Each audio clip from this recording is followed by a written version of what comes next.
Good morning, and welcome to our hearing on congressional initiatives to combat waste, fraud, and abuse in federal programs. We have a panel of excellent witnesses before us today, and I want to welcome all of them, and especially say to Secretary Leavitt, who has testified before, touched on this subject then and sparked our interest in it. Welcome back, and we'll look forward to your testimony initially. Wasteful and fraudulent spending and taxpayer evasion and noncompliance undermine our confidence in government, and they contribute to our fiscal imbalance, our deficit. Each time funds are diverted from their intended purposes, or each time taxpayers fail to pay what they owe, legitimate beneficiaries and law-abiding taxpayers bear the burden. They pay the price. In the year 2006, according to information reported to OMB, federal agencies made over $40 billion in improper payments. In the year 2001, the IRS and the Treasury Department undertook to determine how much was owed the federal government in taxes of various kinds, as opposed to how much was actually paid. The tax gap, they estimated that year, is approaching $345 billion.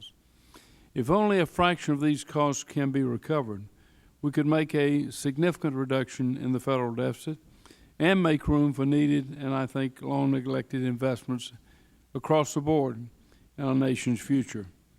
Earlier this year, just before testifying before the Budget Committee, Secretary Leavitt described to Congressman Ryan and me his experiences with a very far-reaching anti-fraud program in Florida in which he had participated.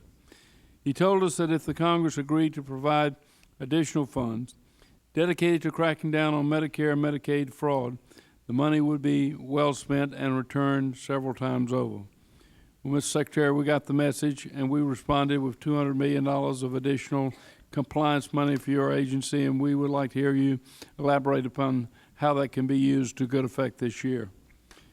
Reflecting or acting upon our commitment to rooting out wasteful spending, we included in this year's budget resolution altogether about $1 billion in program integrity funds for four programs that account for a significant share of improper payments and unpaid taxes.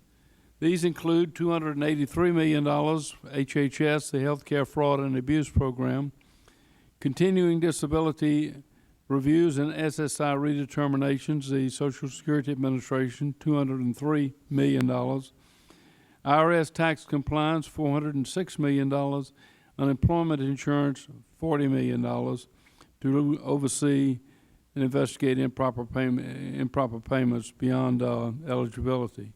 This is the first time that Congress in years is taking a comprehensive approach backed up by real money to investigate program integrity issues, and included, as I said, full funding for these critical initiatives.